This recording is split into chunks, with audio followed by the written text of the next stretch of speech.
मजबूत दीवार को अगर एक ही हथौड़े में गिरा दिया गया है तो जरूरी नहीं कि उसी हथौड़े से वो गिरी थी। उस गुलामी की दीवार पे पहले कई हथौड़े पड़े थे। आखिरी हथौड़ा जो गांधी नेहरू ने मारा, जरूरी नहीं कि आजादी उन्होंने दिलाई। लाला लाजपत राय, बाल गंगाधर तिलक, भगत सिंह, चंद्रशेखर आजाद, अशफाक उल्लाह खान, उधम सिंह और नेताजी सुभाष चंद्र बोस, इन्होंने कई चोटें मारी थी जिसके कारण वो कमजोर हो पाई और उसी के बाद हमें आजादी मिल पाई। नमस्कार, मैं Vivek Bindra, founder and CEO बड़ा बिजनेस.com। सारे वीडियो अब खड़े होकर बना रहा हूं हाई पावर मोटिवेशन के साथ। सबको ऐलान कर दो, विवेक बिंद्रा वापस फॉर्म में आ चुके हैं। हथौड़े की चोट वो इतनी इंपैक्टफुल थी कि गुलामी की दीवार को हिला के रख दिया। नेताजी सुभाष चंद्र बोस, पहली बार नेताजी शब्द गढ़ा गया, खुद से नहीं बनाया। दुनिया ने कहा शुरू से शुरुआत करते हैं। बोस, इनका जन्म 23 जनवरी आज के दिन 1897 में हुआ था। कटक जो कि उड़ीसा में है। इनके पिता जानकीनाथ बोस। एजुकेशन इन्होंने यूरोपियन स्कूल से कटक में करी थी। सिक्योर्ड करी इन्होंने सेकंड रैंक 10वीं क्लास में 1913 में, तभी उनका प्रेसिडेंसी कॉलेज में एडमिशन हुआ। एक्सपेल कर दिया गया बाद में उनको प्रेसिडेंसी कॉलेज से, क्योंकि ये थोड़े नेशनलिस्ट थे, एक्टिविस्ट थे। 1916 में इनको निकाल दिया गया। वैसे बता दें आपको, देशभक्ति का जुनून जब सर पे छा जाता है तभी करियर छोड़ के राष्ट्र की सेवा में बड़ा मजा आ जाता है। ब्रिटिश सरकार ने भारत की स्वास्थ्य सेवाओं का बुरा हाल किया हुआ था। इतना बुरा हाल किया हुआ था, इतना नजरअंदाज कर दिया था कि बड़ी बड़ी बीमारियों का अटैक चल रहा था और ये गरीबों की सेवा करना चाहते थे। Plague, cholera, malaria, small pox, chicken pox, influenza, खतरनाक बीमारियां थी। इसी दौरान कोलरा के कारण, कोलरा मतलब हैजा, उसके कारण लगभग 2.5 लाख लोगों की मौत हो चुकी थी। कई बार कोलरा लौट लौट के वापस आ रहा था। चारों तरफ महामारी आ चुकी थी। बुरा हाल था। लाशें ऐसे पड़ी थी जैसे मक्खियां भिन बना रही है, मक्खी मच्छरों की तरह लाशें पड़ी थी। मां अपने बच्चे की लाश को लेकर के गोद में रोए जा रही थी और दूसरी तरफ इन्होंने देखा कि बेटा अपने पिता की लाश में के पास बैठ करके जोर जोर से रो रहा है। इनका दिल एकदम पसीज गया, ये घबरा गए। लावारिस पड़ी लाशों को उसके बाद लेके जाते थे। ये उनका अंतिम संस्कार किया करते थे। बोस सहमे पड़े थे। वहीं ये प्रण लेते हैं कि मैं सब चीजों को ठीक करूंगा और भारत को सपनों का भारत बनाऊंगा। ये जो समय था, ये इनके कॉलेज का समय था जब ये समाज सेवा किया करते थे। तो जिंदगी के 2 हिस्से बने। शुरुआत का समाज सेवा का हिस्सा था, उसको बोलते हैं स्पिरिचुअल सर्विट्यूड। बाद में बना इनका सोशल एटीट्यूड। पर समाज सेवा के दौरान भी, उस समय भी ये इतने बढ़िया लीडर थे कि इनको स्टूडेंट काउंसिल का हेड बना दिया कॉलेज में। और वहां पे अंग्रेज प्रोफेसर हुआ करते थे और भारतीय बच्चों के साथ बहुत दुर्व्यवहार करते थे। मिस्टर ओ नाम के एक प्रोफेसर थे, स्टूडेंट को बिना बात के, इंडियन स्टूडेंट को पीट दिया करते थे। इतना पीटते थे उनको, तो ये बात जब नेताजी के पास गई तो ये प्रिंसिपल के पास जाके शिकायत करी कि भाई ये क्यों अंग्रेज प्रोफेसर भारतीय बच्चों को पीट रहे हैं, क्यों? उन्होंने प्रश्न किया तो प्रिंसिपल ने कहा, अच्छा, प्रिंसिपल को बोले माफी मांगने को बोल दो, उनको माफी मांगनी पड़ेगी। प्रिंसिपल ने कहा यार क्यों माफी मंगवा रहे हो, डिपार्टमेंट हेड है, कोई बात नहीं, ऐसा होता रहता है। नेताजी ने कहा मैं स्ट्राइक करूंगा। कुछ नहीं हुआ, फिर इनको स्ट्राइक करनी पड़ी और जब स्ट्राइक करी तो बात अखबारों में आ गई। अखबारों में आ गई तो उनको आके माफी भी मांगनी पड़ी। लेकिन मिस्टर ओ फिर भी नहीं सुधरे, माफी मांगने के बावजूद नहीं सुधरे। वो कई बार और बच्चों को उन्होंने पीट दिया और इस बार जब उन्होंने पीटा तो बच्चों ने उल्टा पीट डाला उनको। फिर बात जब प्रिंसिपल के पास गई तो प्रिंसिपल बोले आपने पीठ पीछे वार किया है। और नेताजी बोले पीठ पीछे नहीं, सामने से वार किया है, कायर नहीं है हम। इस चक्कर में उनको कॉलेज से निकाल भी दिया जाता है। फिर एक कमीशन बनाई जाती है और कमीशन कहती है कि भाई चलो उसको एक बार और माफी मांगने का मौका देते हैं। पर इन्होंने वहां जाके भी माफी नहीं मांगी। इन्होंने कहा गलत के आगे झुकना नहीं है और सही से मुंह मोड़ना नहीं है। सुभाष चंद्र बोस ने कमीशन के आगे माफी मांगने से मना कर दिया। भारतीयों के साथ भेदभाव के खिलाफ इन्होंने बहुत बोला। ये कॉलेज टाइम से करते थे। कमीशन गुस्सा हो जाता है, उसके बाद इनको कॉलेज से निष्कासित कर देते हैं। इस घटना से आता है उनके जीवन में बदलाव जब वो पॉलिटिकल करियर को बिल्ड करते हैं। उनका मानना था कि सबसे बड़ा अपराध अपराध नहीं, अपराध से ज्यादा बड़ा अपराध है कि अन्याय को सहना और गलत के साथ समझौता करना। बहरहाल अब कॉलेज से तो निकाल दिए गए थे, तो उनके पिता जो बैरिस्टर थे उन्होंने इनको बुलाया और बोला बेटा सुभाष, जो हो गया, अब एक काम करो, तुम आईसीएस की तैयारी करो, इंडियन सिविल सर्विसेज की। सिविल सर्विसेज मतलब टॉप मोस्ट रैंक। 4 साल की तैयारी लगती थी और उस समय जो पढ़ाई थी वो इंडिया में नहीं थी, लंदन जाके पढ़ना पड़ता था। और 4 साल की तैयारी के लिए इनको लंदन भेजा। इतने बुद्धिजीवी, इतने जबरदस्त बुद्धिमान के 4 साल की पढ़ाई इन्होंने 7 महीने में कर ली और रैंक होल्डर हो गए। 4th रैंक इनको मिली। अमूमन भारतीय उस समय सिविल सर्विसेज में नहीं जाते, इन्होंने अंग्रेजों को पीछे छोड़ दिया। अच्छा, अब ये जब वहां पे रैंक होल्डर बने, इनके मन में क्या है, देश लुट रहा है अंग्रेजों के हाथ में और मैं मौज खाटूं उन्हीं के साथ में। तो इनको बड़ा फील हुआ कि मैं आईसीएस की नौकरी को इन्होंने 1921 में उसी समय लात मार दी और यह घटना जो है जंगल की आग की तरह फैल गई। और अब उसके बाद ये आग की तरह फैल गई। अंग्रेज बड़े हैरान हुए कि भाई पहला आदमी भारतीय जो आईसीएस की नौकरी को लात मार रहा है। किसी को विश्वास नहीं हुआ, पहले कभी किसी ने छोड़ी नहीं थी। इनके पिता ने, बड़े भैया ने, सबने समझाया, पर जब राष्ट्र प्रेम का शोला दिल में घर कर जाता, फिर दुनिया का हर सुख फीका नजर आता है। इन्होंने कहा कि भाई मेरा जन्म देश को लूटने के लिए नहीं बल्कि देश के लिए कुछ करने के लिए हुआ है। तो लोग हैरान हो गए और लोग उनसे मिलना चाहते थे, उनको देखना चाहते थे, उनके विचारों को जानना चाहते थे कि कौन है वो व्यक्ति जिसने मखमलों वाले बिस्तर को छोड़ करके कांटों भरी जमीन को चुना है केवल देश सेवा के लिए। वापस जब ये पानी के रास्ते मुंबई आए तो हजारों हजारों लोगों की भीड़ आ गई। हजारों लोग उनको देखने के लिए आए कि भाई कौन है ये आदमी। तो मुंबई में हजारों लोगों की भीड़ देख के उन्हें एक बात समझ आ गई, छोटी सी आईसीएस की नौकरी को लात मारने में इतने लोगों ने विश्वास किया, अगर मैं मेहनत करूं तो पूरे देश को इकट्ठा कर सकता हूं। उनकी as a leader thinking lateral out of the box, macro thinking थी, बड़ी थिंकिंग थी। महान व्यक्ति की यह पहचान है कि वो भविष्य की परिस्थितियों को, वर्तमान को देखते हुए पहचान लेता है। अब 1928 के दौरान कांग्रेस एक मजबूत आंदोलन बन चुका था और सुभाष चंद्र बोस, गांधी और नेहरू के साथ उनके मतभेद थे पर मनभेद नहीं थे, अंदर से दोस्त थे। वो सम्मान करते थे, गांधी को अपना गुरु मानते थे। उन दिनों लॉर्ड इरविन हुआ करते थे, उस समय के वाइसराय थे। उन्होंने गांधी जी को कन्विंस कर लिया, सहमत करा लिया कि भाई डोमिनियन स्टेटस दे देते हैं, ये भी एक फ्रीडम है। अब आप फ्री हो जाओगे, आपको डोमिनियन स्टेटस मिल गया, आप अपनी सरकार चलाओगे, अपने इलेक्शन करोगे। और उन्होंने इस प्रस्ताव को कलकत्ता अधिवेशन में प्रस्तुत किया कि भाई डोमिनियन स्टेटस ले लो। अच्छा, ये इनको पसंद नहीं आया। सुभाष चंद्र बोले डोमिनियन स्टेटस नहीं चाहिए, मुझको कंप्लीट फ्रीडम चाहिए। उन्होंने इसका कंप्लीट फ्रीडम के लिए बहुत झगड़ा किया, क्योंकि उन्होंने समझाया कि भाई डोमिनियन स्टेटस का मतलब है आप ऑटोनोमस कम्युनिटी तो हो जाएगी लेकिन चलाएगा ब्रिटिश एम्पायर, और पूर्ण स्वराज, कंप्लीट इंडिपेंडेंस का मतलब है कंप्लीट टोटल इंडिपेंडेंस। भाई सरकार अगर भारतीय चलाएंगे और पॉलिसी ब्रिटिश हुकूमत देगी तो डोमिनियन स्टेटस का क्या फायदा। अगर सरकार चलाने और पॉलिसी बनाने दोनों के अधिकार भारतीयों को मिलेंगे, उसी का फ्रीडम हमारे को चाहिए। क्योंकि डोमिनियन स्टेटस का एक ही मतलब है कि आप कोई डिसीजन नहीं ले सकते डिफेंस पे, कम्युनिकेशन पे और फॉरेन रिलेशन पे, लेकिन अगर कंप्लीट फ्रीडम मिल गया तो आप कोई भी डिसीजन ले सकते हो। तो डोमिनियन स्टेटस का प्रभाव ऐसा पड़ता कि भारत अपनी ना तो सैन्य शक्ति पर काम कर सकता था, भारत दूसरे मुल्क के साथ अगर कोई व्यापारिक रिश्ते बनाना है तो वो खुद से कर नहीं सकता, ब्रिटिश असेंबली से जाकर उसको परमिशन लेनी पड़ेगी। तो नेताजी बिल्कुल क्लियर थे, भाई चाहिए तो अपने को पूरा ही चाहिए। भारत खुद से किसी भी तरीके का अगर कानून ही नहीं बना सकता, ब्रिटिश हुकूमत जब चाहे जिसको चाहे, अभी नेहरू तुम हटो, पटेल तुम हटो, ये ब्रिटिश के हाथ में था। उनको नहीं चला कि भाई जब चाहे हटा दे, जब चाहे रख ले। तो कुल मिलाकर के ये इतने बड़े इन्फ्लुएंसर 1928 तक बन चुके थे कि इन्होंने गांधी नेहरू दोनों को कन्विंस कर लिया। और नतीजा ये हुआ कि पिछले साल तो कलकत्ता अधिवेशन में अभी तो बहस ही चल रही थी, अब इन्होंने अगले साल लाहौर अधिवेशन में 1930 के अंदर पूर्ण स्वराज के लिए झंडा फहरा दिया और तय कर लिया भाई इससे कम कुछ नहीं, अपने को कंप्लीट इंडिपेंडेंस चाहिए, कोई डोमिनियन फॉमिनियन नहीं चाहिए। अब जैसे जैसे समय बढ़ रहा था, नेताजी का कद भी बढ़ता जा रहा था।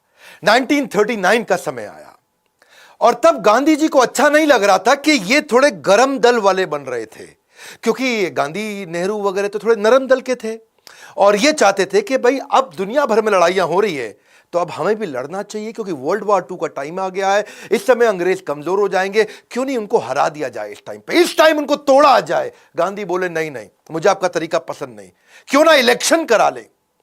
तो तब प्रेसिडेंट की पोजीशन के लिए इलेक्शन का समय आया और गांधी ने क्या किया, इनको हटाने के लिए उन्होंने अपना आदमी लगा दिया, सीतारमैया।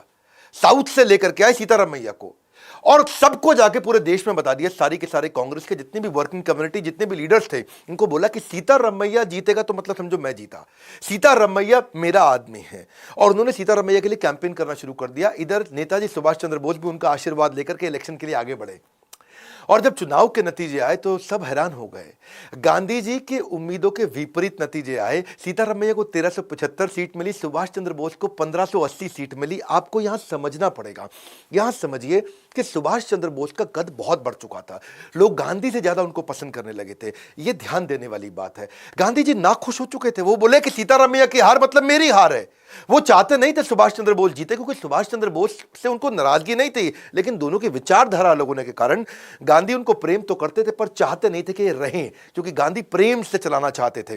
गांधी बोले कि इस समय हमारा शत्रु समस्या के अंदर है, वर्ल्ड वॉर 2 की तरफ जा रहा है, तो अब हमारे को उसे तंग नहीं करना चाहिए। सुभाष चंद्र बोले ये क्या तरीका हुआ, जब पूरी दुनिया लड़ रही है तो आप क्यों इधर थप्पड़ मार लो, इधर थप्पड़ मार लो।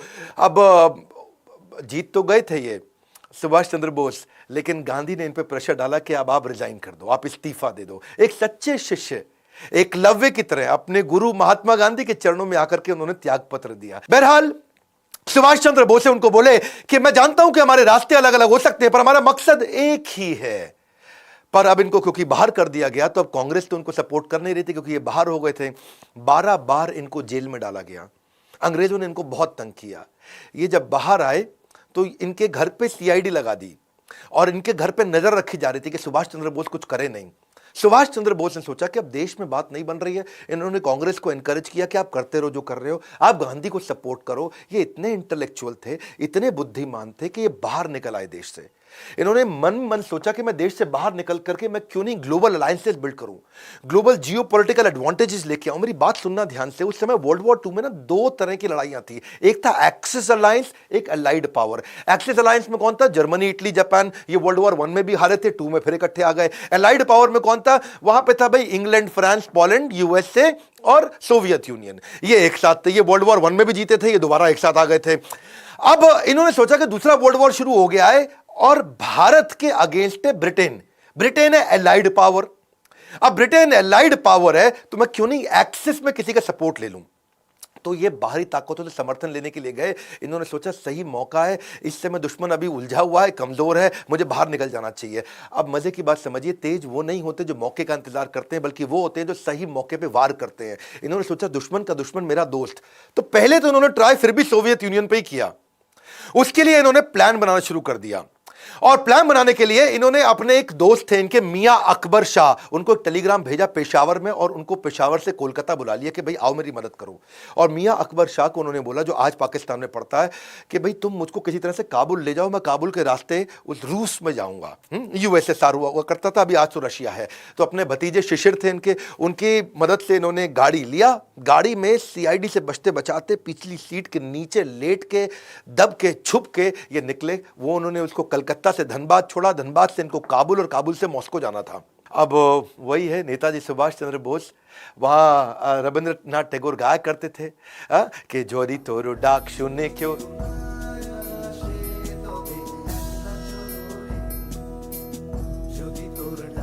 तो ये अकेले चल पड़ते थे। जो दी तोरो डाक, अगर तेरी आवाज सुन के कोई ना शेन, अगर कोई नहीं आता है तो तबे अकेला चलो रे। सारी जुगत लगा के सुभाष चंद्र बोस जर्मनी पहुंच गए हिटलर से मिलने के लिए। हिटलर से अपॉइंटमेंट लेने की इन्होंने बहुत कोशिश करी, बड़ी मुश्किल से इनको अपॉइंटमेंट मिली। जब ये जाके वहां बाहर ड्राइंग रूम में बैठे तो अचानक एक आदमी आया, मतलब हिटलर आए और आके बोले, हेलो मैं हिटलर हूं, और अपना हाथ मिलाने के लिए आगे बढ़ाया। सुभाष चंद्र बोस जवाब देते हैं, मेरा नाम सुभाष है, मैं भारत से आया हूं और मैं आपसे नहीं, मैं हिटलर से मिलना चाहता हूं। हिटलर हैरान हो गए, कह रहे मैं ही तो हिटलर हूं। फिर वो वापस लौट के चले गए अंदर। अंदर से एक दूसरा आदमी आता है, फिर आके हाथ मिलाता है, हेलो मैं हिटलर हूं, बताइए। तो सुभाष चंद्र बोस फिर खड़े हो गए, नमस्कार मैं सुभाष चंद्र बोस भारत से आया हूं, मुझे आपसे नहीं, मुझे हिटलर से मिलना है। सब हैरान हो गए, अरे ये क्या चक्कर है, हिटलर तो आए मिलने के लिए। सुभाष चंद्र बोस ने मना कर दिया मिलने के लिए, बोले मैं हिटलर से मिलना चाहता हूं। अब 3-4 जब लोग आए और सबको उन्होंने बोल दिया मैं आपसे नहीं, मैं हिटलर से मिलना चाहता हूं, तो हिटलर ने असल में अपने 4-5 बहरूपिये बना रखे थे। उसको अपनी जान का खतरा रहता था और सुभाष चंद्र बोस हर बार पहचान गए। असली हिटलर को जब ये बात पता चली तो उसकी बुद्धि चकरा गई और वो बाहर आए। उनके लिए यह पहली बार हुआ पूरी पृथ्वी पे कि किसी आदमी ने पहचान लिया कि यार ये तो असली हिटलर नहीं है। तो वहां करके उन्होंने अपना दूरी से वहां खड़े हो गए और दूर पे आके खड़े होकर के इनको देखने लगे कि क्या चक्कर है, ये पहचानता कैसे। तब सुभाष चंद्र बोस खड़े हो गए और दूर से खड़े हो गए हिटलर उनको बोले कि बताइए क्या बात है, क्यों मिलना चाहते हैं। और तभी सुभाष चंद्र बोस मुस्कुरा के आगे बढ़े, बोले नमस्कार मैं सुभाष चंद्र बोस भारत से आया हूं, मैं आपका बहुत धन्यवाद करना चाहता हूं हिटलर कि आपने मुझसे मिलने का मुझे ही अवसर दिया। हिटलर हैरान, क्या पहचान गया ये? अब बिल्कुल ठीक पहचाना। पूछा कि भाई तुमने मुझे पहचाना कैसे? सारी बात छोड़, पहले ये बताओ पहचाना कैसे? आज तक दुनिया में कोई पहचान नहीं पाया। मेरे यही सारे कॉपी जो मेरे हिटलर के होते हैं, ये दुनिया भर में घूमाते हैं, सारे काम कराते हैं, तुमने पहचान लिया। तो तभी सुभाष चंद्र बोस बोले कि भाई मैं आपसे मदद मांगने आया था, मैं आपके चौखट पर आया हूं और आपका स्वभाव थोड़ा गर्वात्मक होना चाहिए, थोड़ा गर्व वाला होना चाहिए। और आप आके पहले हाथ बढ़ा देते थे कि मैं हिटलर हूं, बताइए। तो मैं उसी से समझ गया कि हिटलर के पास एक किसी पराधीन देश से, भारत जो कि परतंत्र है, वहां से कोई मदद मांगने आया तो आपके चेहरे में वो गर्व नहीं दिख रहा था। तो आपके जो कॉपी थे वो राइट बिहेवियर नहीं डिस्प्ले कर रहे, और हिटलर की बुद्धि चकरा गई। बोला ऐसा इंटेलिजेंट आदमी कभी नहीं देखा। इसको क्या बोलते हैं, एक्यूरेट जजमेंट। और इसके बाद इस मुलाकात से हिटलर इतना प्रभावित हुआ कि जो युद्ध बंदी इन्होंने बना रखे थे, युद्ध बंदी जो 4000 इन्होंने अंग्रेजों से जीते थे, उनको उन्होंने फ्री कर दिया और वो वहां से आजाद हिंद फौज में ज्वाइन किए नेताजी सुभाष चंद्र बोस के साथ में। हिटलर ने इनको हेल्प करी और इन्हें कहा कि देखो, अगर आप आगे बढ़ना चाहते हो, जीतना चाहते हो, भारत जर्मनी से बहुत दूर है और जापान एक्सेस पावर है, हम लोग के साथ की पावर है। मैं जापान में बात करवा देता हूं आपकी, कुछ सिस्टम्स तय करते हैं कि मैं आपको जापान भेजता हूं यहां से, और वहां से आप टीम बनाई, क्योंकि जापान आपकी मदद करेगा। जापान हम लोग के साथ का है और जापान भी अंग्रेजों के खिलाफ है। तो ये बड़ा मुस्कुराया, इनको बहुत अच्छा लगा। तो हिटलर ने इनके लिए बहुत अच्छा अरेंजमेंट किया। आप समझ सकते हैं, बाकी लोग भारत में ज़्यादा पढ़े लिखे नहीं थे, लेकिन ये दुनिया भर में इंटरनेशनल अलायंसेस बिल्ड कर रहे थे। अंग्रेजों को भी पता लग गया अब तक कि ये इस समय जर्मनी में है, और वहां से इन्होंने पूरी तैयारी करी। इनको हिटलर ने अपनी एक प्राइवेट बड़ी पनडुब्बी दी, जिसमें इन्होंने जो जर्मनी की नौसेना की बड़ी पनडुब्बी थी, और उसमें 90 दिन लगने थे। वो जहां पानी के ऊपर, पानी के नीचे सब तरह से ट्रैवल कर सकती थी। उससे इन्होंने इनको सुमात्रा द्वीप में भेजा, जो आजकल इंडोनेशिया का आइलैंड है, उसको जापान ने जीता हुआ था और जापानी सेना के कब्जे में था। ये वहां पहुंचे, हिटलर की मदद से पहुंचे, हिटलर के कारण पहुंचे। इमेजिन, हिटलर को भी इन्फ्लुएंस कर पाए। सुमात्रा से फिर ये, जो कि जापानीज आइलैंड है, अभी इंडोनेशिया के पास है, वहां से प्लेन से टोक्यो पहुंचे। और वहां पहुंचने के बाद ये जानते थे कि जापान एशिया के अंदर अपना वर्चस्व के लिए लड़ाई कर रहा है। तो जापान के प्रधानमंत्री को जाके इन्होंने इन्फ्लुएंस किया। ऐसे इंटेलिजेंट लीडर्स नहीं थे जो इतने पढ़े लिखे थे, इतने इंटेलिजेंट थे। वहां जाके प्रधानमंत्री को साथ में बिठाया और उनको क्या बोला, देखिए भाई साहब, हिदेकी तोजो, एक बात समझ लीजिए कि एशिया तो एशियाई लोगों का होना चाहिए ना, एशिया में बाहर के गोरे कैसे आ गए। वो बड़ा मुस्कुराए, क्या जबरदस्त आदमी है, बात तो ठीक कह रहा है भाई, एशिया तो एशियाई का होना चाहिए। तो हिदेकी को ये बात अच्छी लगी। फिर उन्होंने कहा कि भाई आपके भगवान बुद्ध है और हमारे यहाँ भी तो भगवान बुद्ध ही हैं, हमारे लिए कितने पूजनीय है, उस लिहाज से तो हम भाई भाई हो गए। और वो बड़ा इंप्रेस हुए जापानी प्रधानमंत्री। उन्होंने जाके पार्लियामेंट में अनाउंस कर दिया कि हम सुभाष चंद्र बोस को पूरी मदद करने को तैयार है। भारत की आजादी की लड़ाई में जापान उनके साथ में। सुभाष चंद्र बोस जानते थे कि इनका इस समय सिंगापुर के साथ झगड़ा चल रहा है, सिंगापुर में अटैक कर रहे हैं, और सुभाष चंद्र बोस को मालूम था कि अंग्रेजों की सेना सिंगापुर में थी। वहां 85,000 ब्रिटिश सैनिक थे, जिसमें से 45,000 तो इंडियन थे। तो इन्होंने पहले से एक योजना बना रखी थी, जिसमें जापानीज को ये मैसेज दे रहे थे कि जब तुम सिंगापुर में बम गिराओगे, वहां पर्चे फेंक दो, हर बम के साथ पर्चे फेंको ऊपर हवाई जहाज से, और हर पर्चे में लिखो, हिंदी में भी, तमिल में भी, अंग्रेजी में भी, कि तुम भारतीय कब तक अंग्रेजों का गुलाम बन के उनके साथ लड़ते रहोगे, तुम भारतीय कब तक अंग्रेजों का गुलाम। अब वहां पर जितने भी सिंगापुर में सैनिक थे जो भारतीय, वो पर्चा पढ़ लेते थे, और वहां पे अंदर विद्रोह चालू हो गया। इनकी रणनीति सुभाष चंद्र बोस की प्रधानमंत्री जापान के साथ में मिलकर काम आई। अटैक की रणनीति, इनको वहां सफलता मिली। और अब इमेजिन करिए, जापानीज प्राइम मिनिस्टर तक को इन्फ्लुएंस कर दिया, उनको तक एक योजना समझा दी सिंगापुर पर अटैक करके। सिंगापुर अब सिंगापुर जापान का हो गया था। अब जैसे ही वो उनका हुआ, प्रधानमंत्री भी इनसे खुश थे। तो वहां जो 45,000 ब्रिटिश आर्मी के अंदर इंडियन सैनिक थे, उनको जापानीज ने इनको वापस कर दिया, सुभाष चंद्र बोस को, और वहां से तैयार हुई पूरी आर्मी।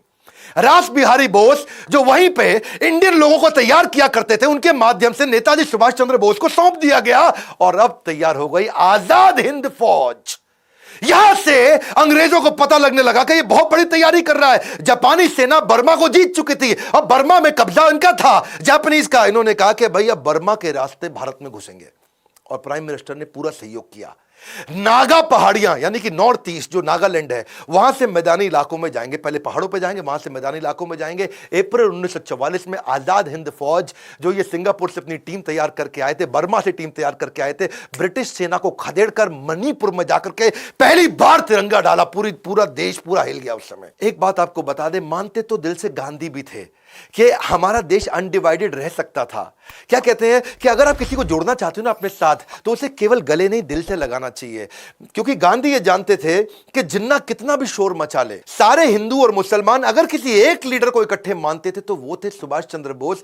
मैं आपको एक कहानी बता देता हूं। 1943 में जब रंगून के अंदर बर्मा में ये अपनी फौज इकट्ठी कर रहे थे, तो आजादी के लिए अपनी फौज को इकट्ठा करने के लिए उन्होंने सबसे योगदान मांगे। और उस योगदान के दौरान वहां पे एक मुस्लिम व्यक्ति आया और उसने आकर के बोला कि सुभाष चंद्र बोस जी, मैं आपको अपना सब कुछ देने को तैयार हूं, मेरे पास कुछ करोड़ रुपए हैं। याद रखना, उस समय कुछ करोड़ रुपए बहुत हुआ करते थे। मेरे पास कुछ करोड़ रुपए, अपना घर है, अपना परिवार है, मैं सब आपको देने वाला हूं। तो वो सुभाष चंद्र बोस उनको बोले, उस मुसलमान व्यक्ति को, कि तुम क्यों मुझको अपना सब कुछ दे दोगे तो अपना घर कैसे चलाओगे? तो उसने क्या बोला, अब घर थोड़ी चलाना है, अब तो मैं भी, मेरी पत्नी भी, मेरे बच्चे भी आपकी सेना में है। गांधी ये बात जानते थे। इनफैक्ट ये तो एक बार खुद मोहम्मद अली जिन्ना ने भी बोला था कि अगर सुभाष चंद्र बोस प्रधानमंत्री बनते हैं तो मैं उनके साथ रहने को तैयार हूं, उनको अलग पाकिस्तान की आवश्यकता नहीं। मैं आपको ना ऐसे बताऊंगा कि गांधी की उन्होंने रिस्पेक्ट फिर भी जीवन भर करी। सिंगापुर में जब वो तैयारी कर रहे थे, तब वहां से भी एक रेडियो के अनाउंसमेंट में उन्होंने बोला कि गांधी जी राष्ट्रपिता हैं। लेकिन इंडिया में एक्सेप्टेंस सुभाष चंद्र बोस की बहुत बड़ी थी। वो इतनी बड़ी थी कि वास्तव में अगर 1945 में वो जीवित होते ना, तो चांसेस थे कि इनको राष्ट्रपिता की उपाधि मिल जाती। पहले प्रधानमंत्री तो ये पक्का बनते ही बनते। उसके कारण क्या है?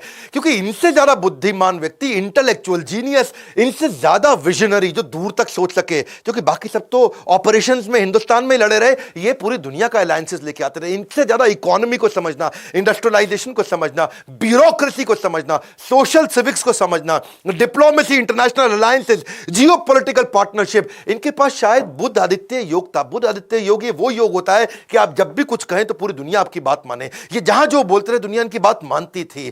चांसेस थे कि अगर ये रहते तो उसके बाद पाकिस्तान बनता ही नहीं, पाकिस्तान भारत में ही होता। मैं फिर बता रहा हूं आपको, क्योंकि गांधी ये बोलते थे कि ये अनडिवाइडेड चाहते थे, और जिन्ना अगर कंट्रोल में आते तो केवल इन्हीं के कंट्रोल में आते, सुभाष चंद्र बोस के। जिन्ना और तो किसी की नहीं सुनते थे। पर दुर्भाग्यवश हुआ ये कि पीछे 1945 आ चुका था। वर्ल्ड वॉर में अमेरिका ने हिरोशिमा नागासाकी बॉम्ब डाल दिया जापान में। जापानीज लोग पीछे हो गए। लेकिन क्या आजाद हिंद फौज की याद है हमें कुर्बानी?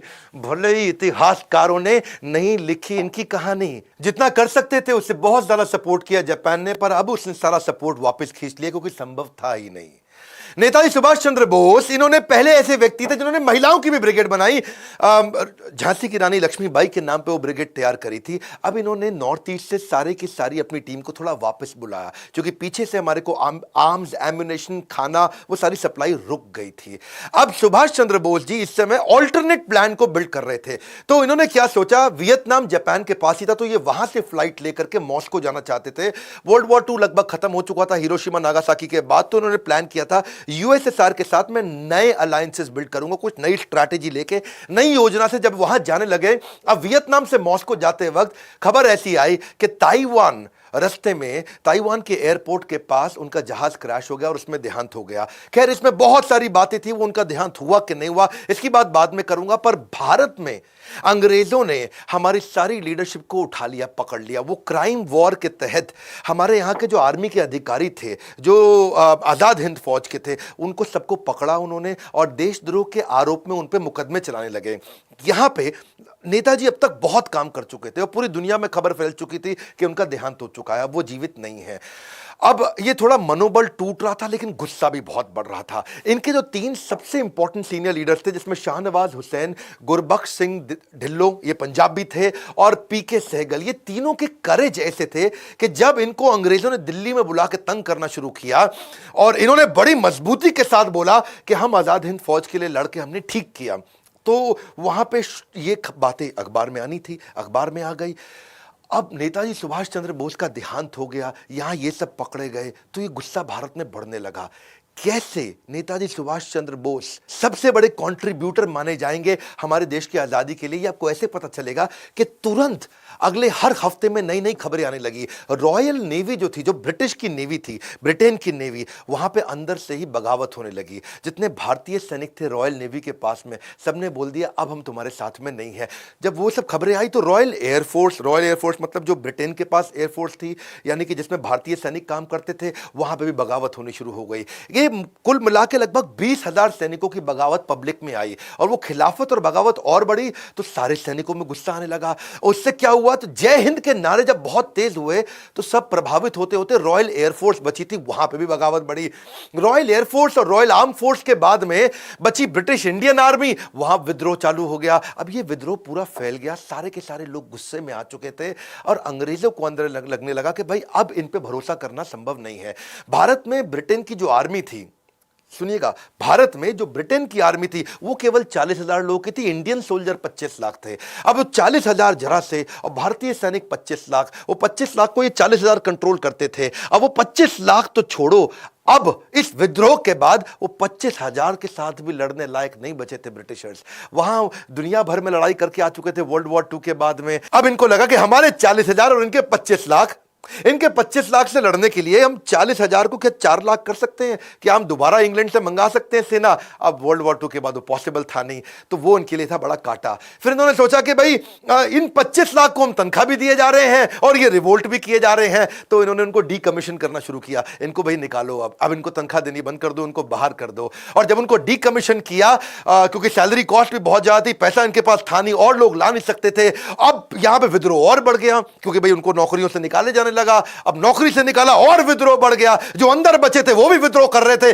जो बाहर आ रहे थे वो भी विद्रोह कर रहे थे। कई बार पूछते हैं नेताजी सुभाष चंद्र बोस ने क्या किया, यही किया। पूरे देश के अंदर पहले लोग बोलते रहे यहां भी थप्पड़ मारो, यहां भी मारो, और यहां क्या हुआ, पूरी सेना ने इतने थप्पड़ मारे कि अब उनको लग गया अब हम यहां रुक नहीं सकते हैं। और परिस्थिति को देख के ब्रिटेन ने उसी समय भारत को स्वतंत्र करने की घोषणा करनी शुरू करी। और यह इस बात का सबूत इस घटना से भी मिलता है कि उस समय के जो 1956 में उस समय के जो प्रेसिडेंट थे, क्षमा चाहता हूं, प्राइम मिनिस्टर थे, यानी कि क्लेमेंट एटली, ये 1945 से 1951 के दौरान ये प्राइम मिनिस्टर हुआ करते थे। ये भारत आए बाद में, और जब भारत आए तो यहां पे कई लोगों ने उनसे पूछा कि भाई आप वर्ल्ड वॉर 2 भी जीत गए, 1 भी जीत गए, आप तो इतने पावरफुल थे, आपने क्यों भारत को छोड़ दिया इतने जल्दी, सब कुछ आपके पक्ष में था, फिर आपने क्यों छोड़ा।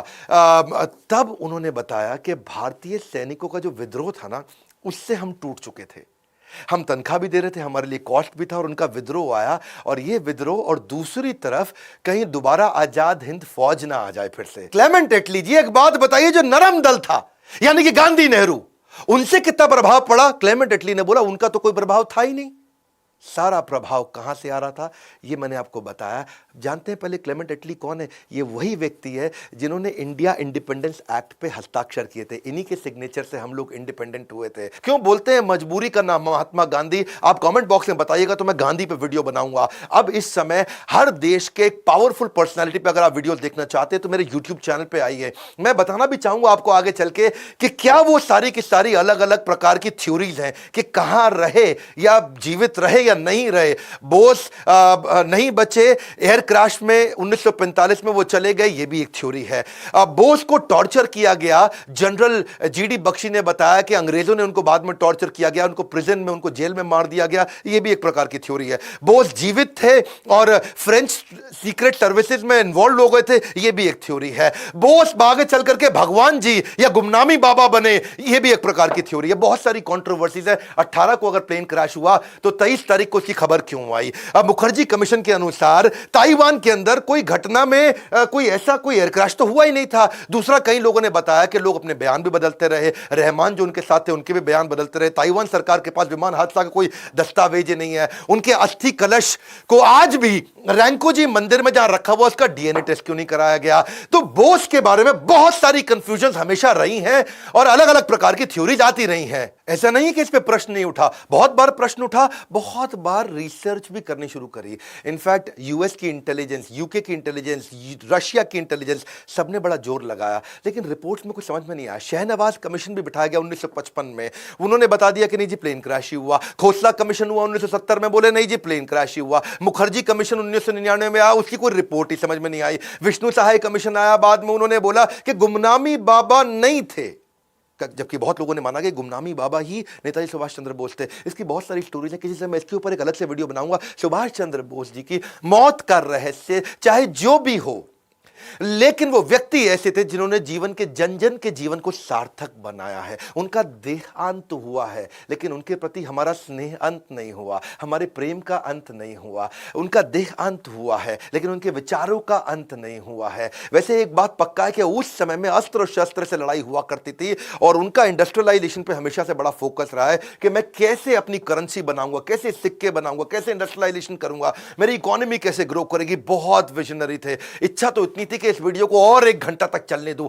इतना कुछ मैं बताना चाहता हूं कि वो रीइंकारनेट कर सके, हम उनके इस विजन को उस लीडरशिप में डाल सके। लेकिन आज अस्त्र शस्त्र की लड़ाई नहीं है, आज लड़ाई मार्केट शेयर की है। आपको भी सीखना होगा कि आप अपने बिजनेसेस को एक्सपैंड करके दुनिया भर में अपनी कंपनीज को कैसे ग्रो करें, कैसे आप अपने बिजनेसेस को, अपने आइडियाज को, अपनी वेल्थ को दुनिया भर में लेकर के जाएं और वहां से बिजनेस को वापस इंडिया में, वहां से ग्लोबल रेवेन्यू को इंडिया में लेकर के आए। आपको भी ग्रो करना है। और ये चैनल मेरा फ्री लर्निंग यूनिवर्सिटी अब बदल चुका है। मैं पूरे जोश के साथ वापस आ चुका हूं। शेयर करिए इस वीडियो को, शेयर करिए, दबा के शेयर करिए। बताइए लोगों को कौन थे नेताजी सुभाष चंद्र बोस जिनके कारण आजादी मिली। केवल गांधी नेहरू के बारे में नहीं, ऐसा नहीं कि मैं उनका सम्मान नहीं करता, उनके बारे में भी वीडियो जरूर बनाऊंगा। आप प्लीज लाइक करिए। मेरी बहुत मेहनत जाती है इन वीडियोस को बनाने में, बहुत एफर्ट जाता है इन वीडियोस को बनाने में। नए आए तो जरूर सब्सक्राइब करिए और वीडियो को शेयर करते रहने के लिए, हमारे साथ जुड़े रहने के लिए आप सबका मुस्कुराहट के साथ प्रेम पूर्वक बहुत बहुत धन्यवाद।